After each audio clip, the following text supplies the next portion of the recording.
Saya Benedik Remart. Kali ini kita akan bahas mengenai bagaimana cara untuk melaksanakan transaksi jual beli rumah serta syarat-syarat apa saja yang harus dipenuhi. Yang kita bahas kali ini adalah jual beli rumah yang sudah bersertifikat. Kalau rumah yang belum bersertifikat atau AJB dan juga GIRIK, itu nanti akan kita bahas di video selanjutnya.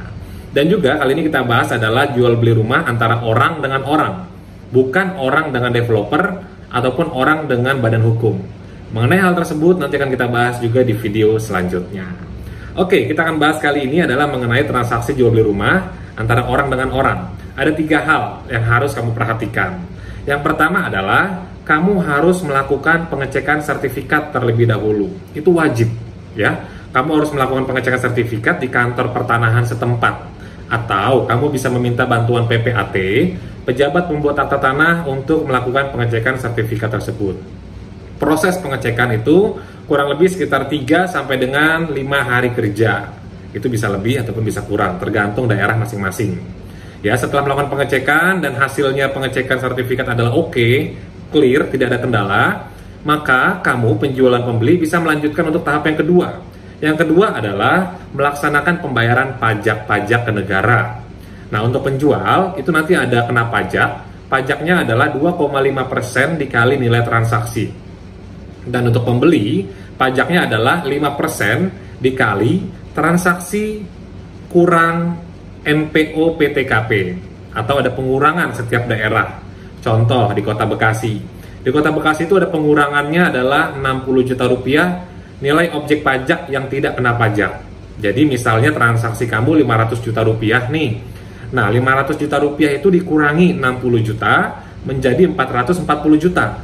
Barulah hasil tersebut dikali 5%. Itulah nilai dari pajak pembeli atau BPHTB, ya. Setelah kamu melakukan pembayaran pajak penjual dan pajak pembeli serta melakukan validasi atas pajak-pajak tersebut di kantor pajak, baru kamu bisa melanjutkan tahap yang ketiga.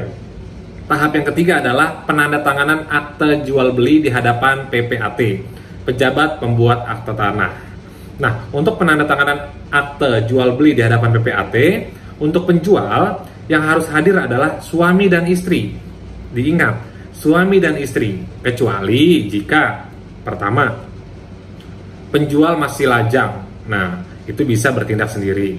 Atau yang kedua, si suami atau si istri ada perjanjian pisah harta atau perjanjian pranikah sebelumnya. Apabila ada akte perjanjian pranikah pisah harta, maka si suami dan istri berhak untuk bertindak sendiri tanpa pasangan. Selain itu, tidak bisa. Suami dan istri wajib bersama hadir di hadapan PPAT. Ataupun juga apabila sertifikat nama tercantum itu adalah almarhum. Nah, apabila nama di sertifikat adalah almarhum, maka sertifikat tersebut harus diproses balik nama waris terlebih dahulu. Nanti bisa dilihat kewarisannya siapa yang berhak atas pewaris ataupun atas nama sertifikat almarhum tersebut. Nah, barulah nanti proses selanjutnya balik nama ke nama pembeli. Jadi ada 2 kali proses apabila sertifikat tersebut atas nama almarhum, ya. Dan untuk pembeli yang hadir adalah cukup suami ataupun istri. Itu bisa kalau pembeli. Jadi nanti antara penjual dan pembeli hadir di hadapan PPAT melaksanakan penandatanganan jual beli, dan jangan lupa setelah itu bisa melakukan transaksi untuk pembayaran pelunasan dari penjual maupun pembeli, ya. Dan untuk syarat-syaratnya, nah, syarat-syarat yang harus dipenuhi, dokumen-dokumennya adalah penjual harus menyiapkan pertama, KTP suami dan istri. Yang kedua, kartu keluarga. Yang ketiga, surat nikah. Dan yang keempat adalah NPWP salah satu suami ataupun istri. Yang kelima, itu juga harus menyertakan PBB, pajak bumi dan bangunan, SPPT PBB tahun yang berjalan. Maksudnya adalah tahun di mana kamu transaksi jual beli rumah tersebut. Dan yang keenam tentunya asli sertifikatnya, kamu harus juga menyertakan dokumen tersebut. Nah, kalau untuk pembeli, kamu harus menyertakan KTP suami istri. Yang kedua, KK, kartu keluarga. Yang ketiga, surat nikah. Dan yang keempat juga NPWP salah satu suami maupun istri. Baik, itu dia hal-hal yang bisa saya sampaikan untuk proses transaksi jual beli rumah yang sudah bersertifikat antara orang dengan orang. Jangan lupa, untuk transaksi rumah kamu harus segera melaksanakannya. Tidak bisa ditunda. Kenapa? Karena untuk menjaga terjadi sengketa di kemudian hari. Misalnya, si penjual ketika kita sudah transaksi di kwitansi, entah kemana, atau tidak bisa kita cari. Bahkan lebih parahnya lagi, mohon maaf, kalau si penjualnya meninggal dunia. Nah, itu pasti nanti akan menjadi beban kamu. Karena ketika si penjualnya meninggal dunia, sertifikat tersebut wajib dibalik nama waris kepada ahli waris. Setelah ke ahli waris, baru ke nama pembeli. Tentunya akan 2 kali proses biaya, bukan?